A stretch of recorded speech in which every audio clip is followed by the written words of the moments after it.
queridos, a paz do Senhor Jesus, sejam muito bem-vindos mais uma vez ao canal Pitada de Bíblia. Nós estamos aqui na nossa sala da Escola Bíblica Dominical e nós estamos estudando o terceiro trimestre das lições bíblicas da CPAD neste ano de 2025. Nós estamos estudando os primeiros capítulos de Atos dos Apóstolos e estamos vendo princípios e práticas da Igreja de Jerusalém. Nessa nossa lição de número 7, nós iremos estudar uma igreja que não teme a perseguição. Então você que ainda não é inscrito, que está chegando por aqui agora, eu peço para você se inscrever nesse canal, deixando claro sempre que o material desta aula ele está disponível gratuitamente lá no nosso canal no Telegram, e você pode estar entrando no nosso canal através do link que está na descrição deste grupo. Então você entra lá, sua entrada nesse nosso canal vai ser aprovada e lá você vai poder baixar os slides dessa aula e muitos outros materiais. Antes de nós irmos para a aula, eu peço para que você compartilhe esse vídeo no grupo da sua igreja, nos grupos de Escola Bíblica Dominical que você tem por aí, para que outras pessoas também possam ter acesso a essa videoaula e também aos nossos materiais que nós deixamos disponíveis lá no nosso grupo. Tá bom? Então, que Deus nos abençoe, que esta aula ela seja produtiva e que nós venhamos estar aqui não apenas para estar pegando subsídios, estar aí fazendo as nossas anotações, mas também para sermos edificados para a glória de Deus. Então, lição número 7, uma igreja que não teme a perseguição. Texto áureo.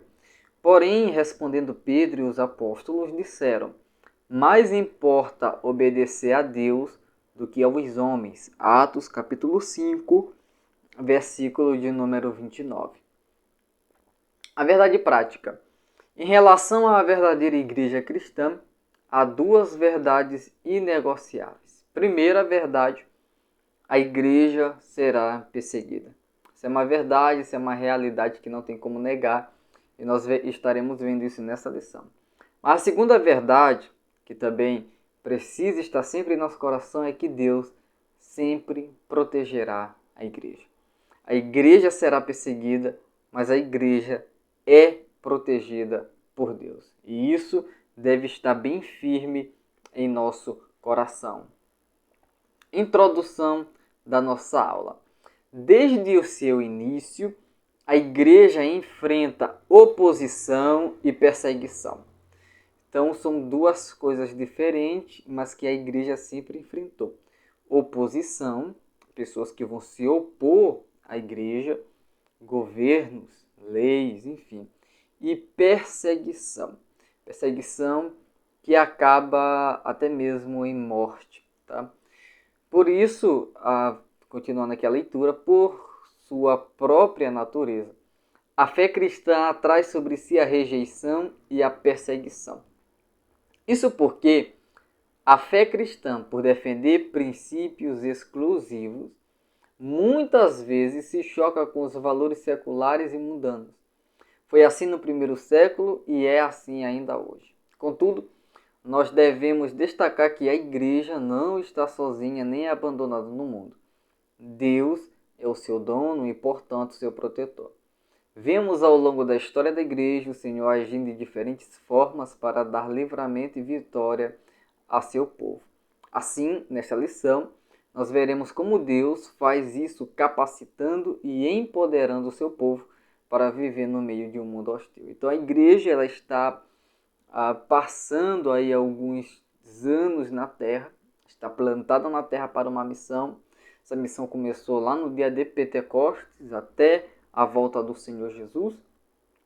E aí a igreja, ela vivendo nesse mundo, ela vive em um ambiente hostil.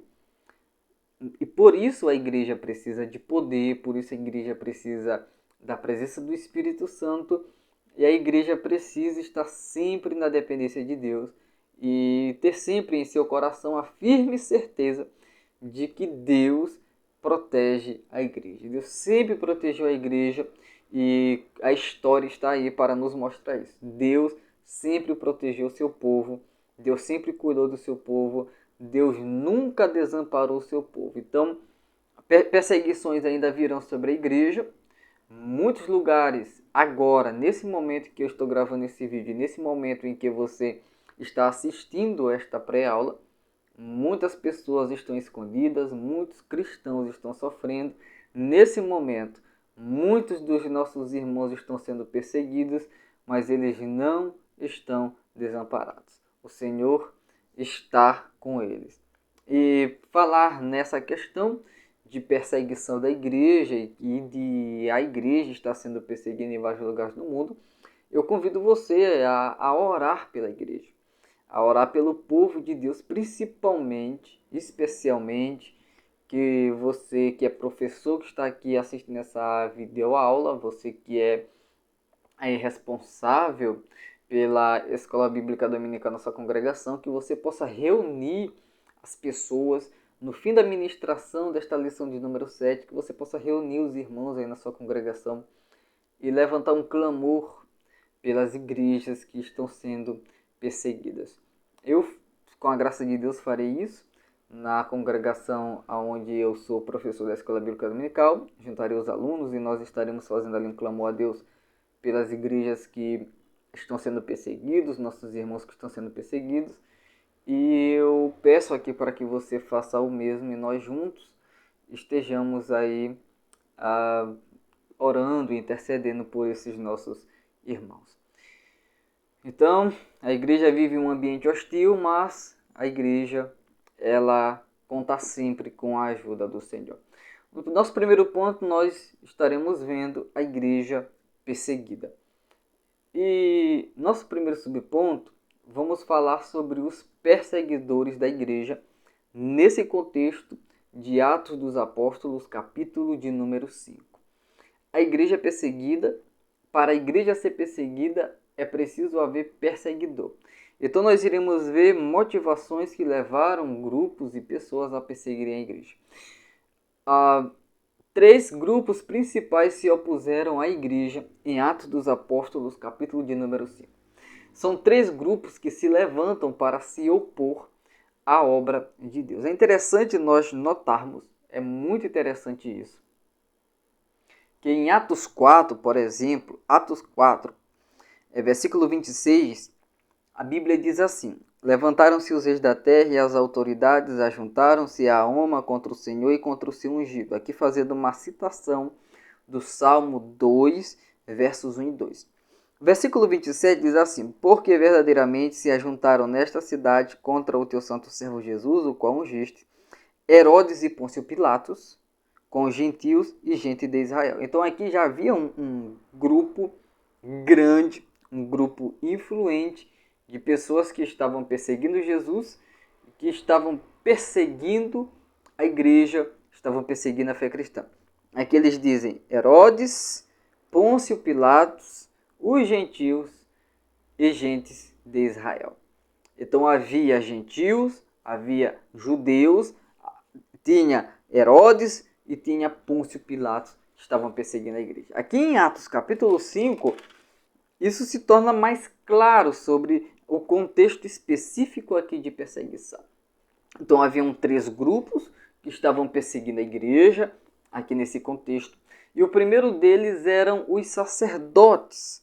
O primeiro grupo de perseguidores da igreja, aqui em Atos dos Apóstolos, capítulo de número 5, versículo de número 17, diz assim: levantando-se, porém, o sumo sacerdote e todos os que estavam com ele, isto é, a seita dos saduceus, tomaram-se de inveja, prenderam os apóstolos e os recolheram à prisão pública.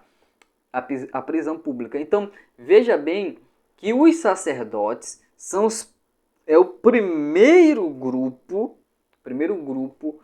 que vão perseguir a igreja. São os líderes religiosos do templo. Sim, a igreja é perseguida por religiosos. E isso acontece também nos dias de hoje. Existem religiões por aí que são contra a igreja, que são contra os servos de Deus, que são contra os servos do Senhor, e eles perseguem os servos de Deus, eles perseguem os servos do Senhor. Então, sistemas religiosos perseguem a igreja. O segundo grupo era o grupo dos saduceus, que era um grupo com grande influência política e religiosa, contrários à doutrina da ressurreição. Então esse grupo dos saduceus também perseguia a igreja, também fez perseguição aos crentes. E aqui nós temos política e religião, porque a igreja ela não é perseguida somente no campo religioso. A igreja também é perseguida no campo político, porque aqui eles eram contrários à doutrina da ressurreição. Mas trazendo para os dias de hoje, por exemplo, a igreja ela é contra o aborto. A igreja é contra a liberação de drogas.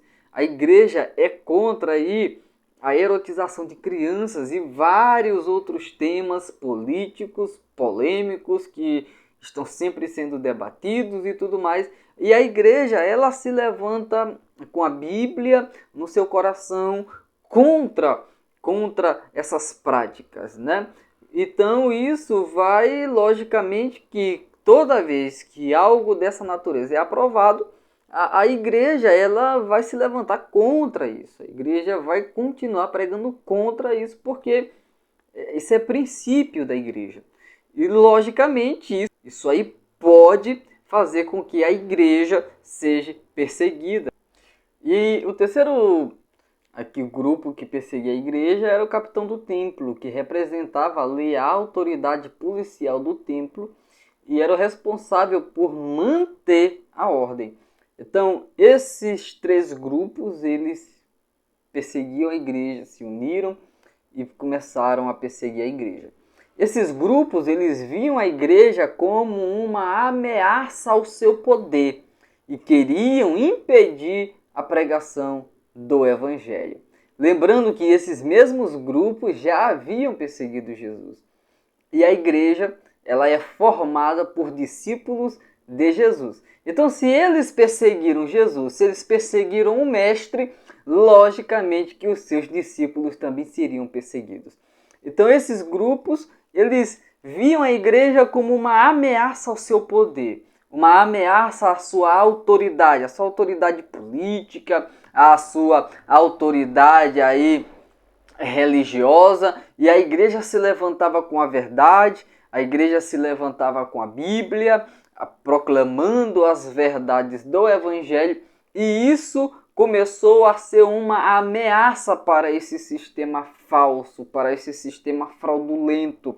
E isso fez com que eles, não querendo perder o poder, eles não querendo perder a autoridade, então eles começaram a perseguir a igreja. Só que aonde estão esses grupos hoje, ninguém sabe, mas a igreja ela continua de pé, porque a igreja ela é guardada e protegida pelo Senhor.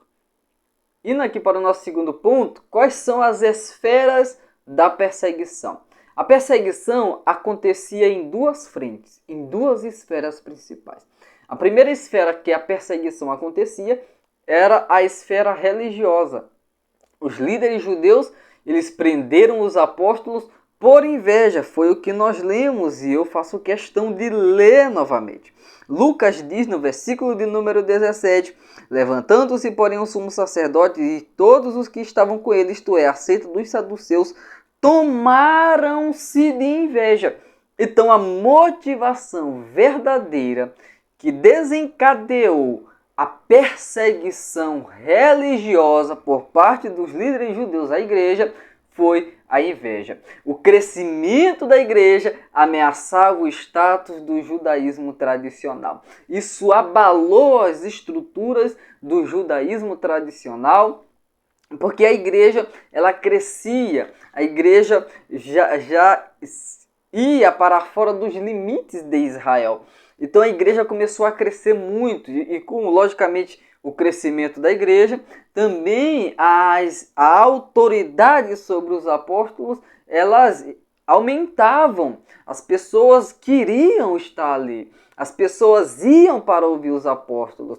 Os apóstolos, eles manifestavam o poder de Deus, curando as pessoas, libertando as pessoas, e as multidões iam para ouvir os apóstolos. E isso abalou as estruturas do judaísmo tradicional. E eles, para tentar conter o crescimento da igreja, para tentar conter a expansão da igreja, levantaram uma perseguição contra a igreja. Só que se Deus ele determinou que a igreja crescesse, se Deus determinou que a igreja se expandisse, nada poderia parar a igreja. Então, se pela graça, pela sua misericórdia, se Deus ele nos designou para avançarmos, para crescermos, para chegarmos a outros lugares, para adentrarmos lugares que ainda não foram adentrados, para chegarmos às pessoas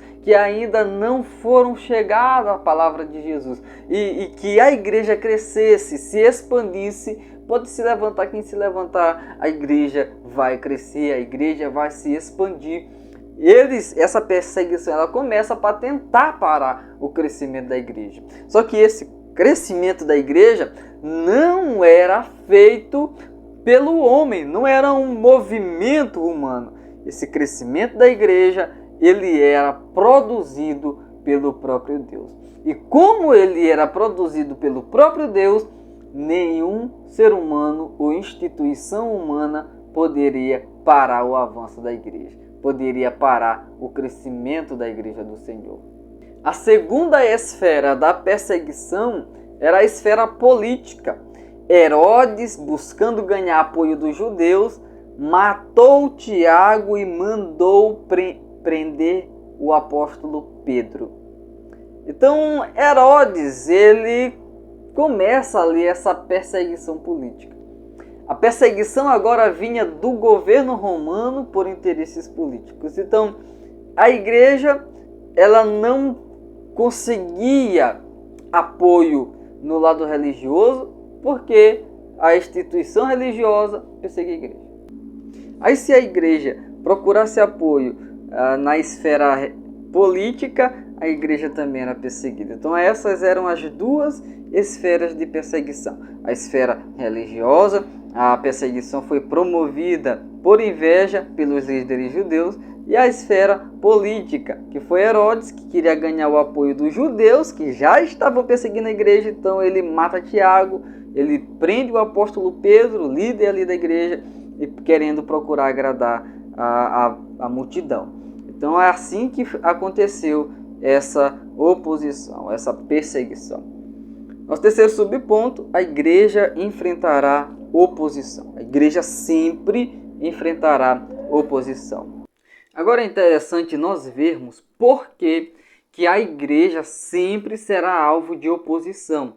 Primeiro, porque o evangelho que a igreja prega, que é a mensagem central da igreja, que a missão da igreja é pregar o evangelho, esse evangelho ele acolhe todas as pessoas. Esse evangelho não coloca uns contra os outros. Esse evangelho ele não cria classes. Esse evangelho, da mesma forma como ele acolhe o pequeno, ele acolhe o grande. Da mesma forma como ele acolhe o rico, ele acolhe também o pobre. Da mesma forma como ele acolhe os homens, ele também acolhe as mulheres. Então o evangelho, ele acolhe todos. Mas esse evangelho, que acolhe todas as pessoas, ele exige a transformação de vidas. É preciso que a pessoa passe por uma transformação que é feita pelo evangelho. É necessário arrependimento, é necessário a pessoa viver conforme aquilo que está escrito nas escrituras, é necessário a pessoa viver em santidade. Então, é exigido do evangelho uma transformação de vida. Então, por isso, ele vai enfrentar a oposição, porque o evangelho é para todos, mas ele exige transformação de quem o aceita. Por isso, muitos veem o evangelho como algo ofensivo. Muitas pessoas olham para o evangelho e dizem que o evangelho é ofensivo. Dizem que o evangelho ele é antiquado. Mas na verdade o evangelho, ele não é ofensivo. Na verdade o evangelho, ele não é antiquado. O evangelho, ele é coerente. O evangelho exige uma transformação na vida, tanto das pessoas pobres como das pessoas ricas, tanto de homens como de mulheres, tanto de grandes como de pequenos. Não importa qual é a classe social da pessoa, não importa o nível de escolaridade da pessoa, o evangelho vai exigir, tanto de um como de outro, transformação. Por isso, o evangelho ele não vai seguir a mesma tendência do mundo, a mesma filosofia do mundo. O evangelho não vai seguir isso. O evangelho, ele vai permanecer o mesmo, ele vai continuar o mesmo, e por isso ele vai ser ofensivo, porque algumas pessoas que querem ficar aqui no evangelho e também querem ficar aqui seguindo as tendências do mundo, as filosofias do mundo, elas vão querer misturar as duas coisas, o evangelho com as tendências atuais dessa sociedade que se opõe a Deus. Vão querer viver, vão querer os benefícios do evangelho, mas também não vão querer abrir mão das filosofias mundanas. E aí, para essas pessoas, o evangelho vai ser ofensivo, porque você não pode fazer parte do reino de Deus e parte do mundo, do sistema aí mundano, né? Você não pode servir a Deus e servir ao mundo. Não há como. O evangelho, ele exige exclusividade. Ou você é totalmente dele, ou você não é dele. Mesmo que mude de forma, a perseguição, ela sempre vai ter o mesmo objetivo. Qual é o objetivo da perseguição? Está em negrito para destacar bem. O objetivo de toda e qualquer perseguição é silenciar a voz da igreja. Silenciar a voz da igreja. Nós temos notícias, informações, por exemplo, de cultos que foram proibidos, cultos que tiveram aí uma ordem para que eles fossem parados ali, no meio deles. Porque eram 9 horas, porque eram 10 horas e estava tendo culto e aquilo ali era um desrespeito e tudo mais. Mas festas mundanas, baile funks e tudo mais, vão em madrugada dentro e ninguém diz nada. Mas quando é a pregação do evangelho, aí tem perseguição, aí a polícia é acionada, mas lá não tem drogas, lá não tem álcool, lá tem pessoas clamando a Deus, adorando a Deus, cantando ao Senhor, adorando ao Senhor, e aí a perseguição ela acontece nesses modos. Mas quando tem alguma coisa que ali segue a tendência do mundo, que está dentro desse sistema que é governado pelo nosso inimigo, aí está tudo bem. Então, o objetivo da perseguição, ela vai mudar de forma, ela vai mudar as suas facetas, né? A perseguição, mas ela vai ter sempre o mesmo objetivo, que é silenciar a igreja do Senhor. Aqui para o nosso segundo ponto, a igreja protegida. Primeiro ponto, nós vimos a igreja perseguida e agora nós veremos que a igreja ela é protegida. Por mais que a perseguição aconteça, por mais que grupos se levantem, associações se levantem, não importa, a igreja ela é protegida. Primeiro ponto, Deus envia seus anjos para proteger a igreja. Apesar das perseguições, Deus não deixou a igreja desamparada, falando aqui do contexto de Atos, capítulo de número 5.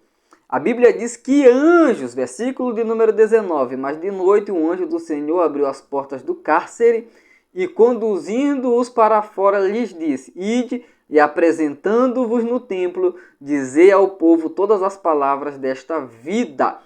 Então aqui o Senhor enviou anjos para anjos tirarem do cárcere os apóstolos que estavam presos por pregar o evangelho, por realizar curas, por realizar milagres e anunciar em Jesus a ressurreição dos mortos e anunciar em Jesus a salvação do pecador. Eles estavam presos por isso. Então, apesar das perseguições, Deus não deixou a igreja desamparada. Em Atos 5, versículo 19, que nós lemos ainda há pouco, Deus envia um anjo para livrar os apóstolos da prisão. Isso não foi um caso isolado. Isso não foi um caso isolado. Em todo o livro de Atos, nós vemos anjos ajudando os servos de Deus em momentos cruciais. Então, em momentos cruciais, Deus envia os anjos para os anjos estarem auxiliando os servos de Deus. Os anjos, por exemplo, libertam Pedro em Atos capítulo 12, versículo 7, quando Herodes ele matou ali o apóstolo Tiago.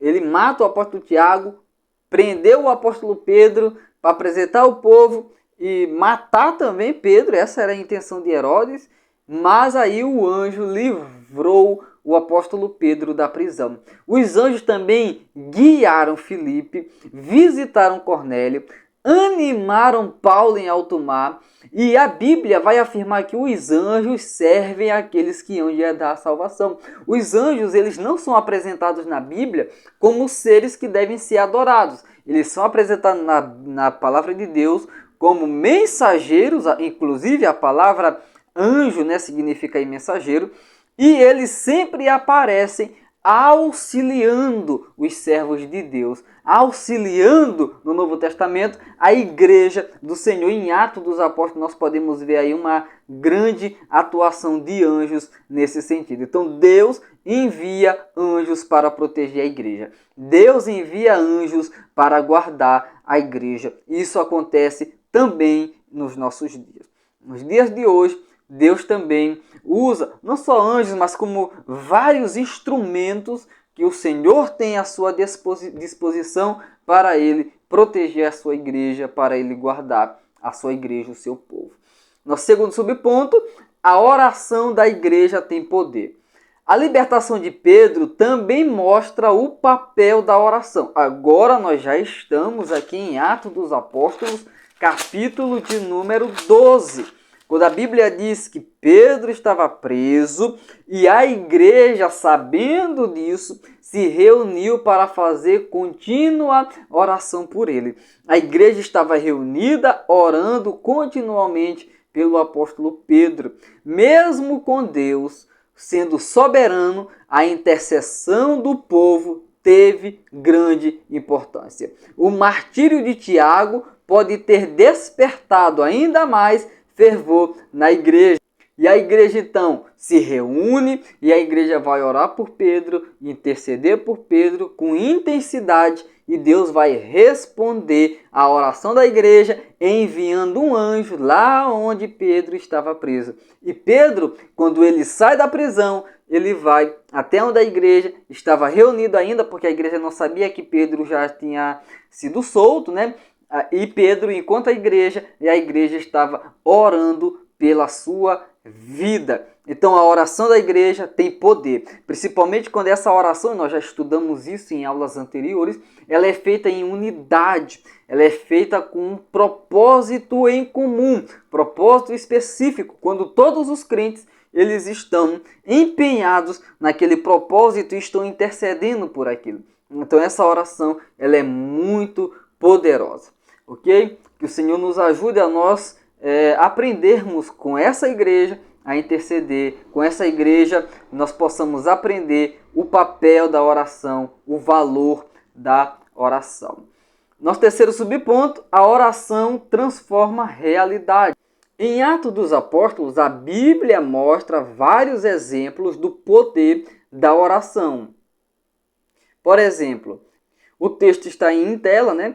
Em Atos capítulo 4, versículo 31, o lugar tremeu quando a igreja orou.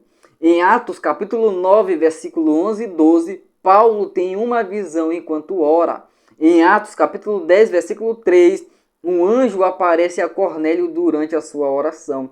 Em Atos capítulo 8, versículo 15, os apóstolos oram para que os novos crentes recebam o Espírito Santo. Em Atos capítulo 12, a igreja ora e Pedro é liberto da prisão. A oração, ela continua sendo uma das maiores armas da igreja. A frase muita oração, muito poder, pouca oração, pouco poder segue verdadeira até hoje. Então, quanto mais a igreja ora, mais a igreja tem poder de Deus. Quanto menos a igreja ora, menos a igreja tem poder de Deus. Então, sem dúvida alguma, uma das maiores armas da igreja contra a perseguição, contra o levante, para tentar silenciar sua voz, sem dúvida alguma, é a oração. Quando falando assim de países, como é o caso do Brasil, nós temos representantes na política, nós temos representantes aí em várias esferas da sociedade, mas isso não substitui o poder da oração. É importante, extremamente importante. Nós temos representantes falando de baixo para cima, nós temos representantes na Câmara de Vereadores, nós temos representantes no Legislativo do Estado, nós temos representantes na Câmara de Deputados Federais e nós temos representantes também no Senado Federal. É extremamente importante, nós temos representantes nessas esferas políticas do nosso país, mas isso não substitui o poder da oração. A oração continua sendo a maior arma da igreja. A oração continua sendo a maior arma da igreja. Uma das maiores, melhor reformulando a frase, uma das maiores armas da igreja ainda é a oração. Então a igreja, mesmo que tenha esses representantes lá, a igreja precisa continuar orando. A igreja precisa continuar de joelhos, clamando a Deus, intercedendo ao Senhor, inclusive por esses representantes que estão lá nessas várias esferas políticas de nosso país. Nosso terceiro e último ponto, a igreja destemida. Nosso primeiro subponto, testemunho com poder. Assim que foram libertos, os apóstolos voltaram a anunciar sua fé sem medo. Eles estavam capacitados pelo poder do Espírito Santo, que é a fonte da força da igreja. Então, quando uma igreja ela é cheia do Espírito Santo, essa igreja é cheia do poder de Deus, como nós já estudamos aqui em aulas anteriores. Então a igreja, ela precisa disso.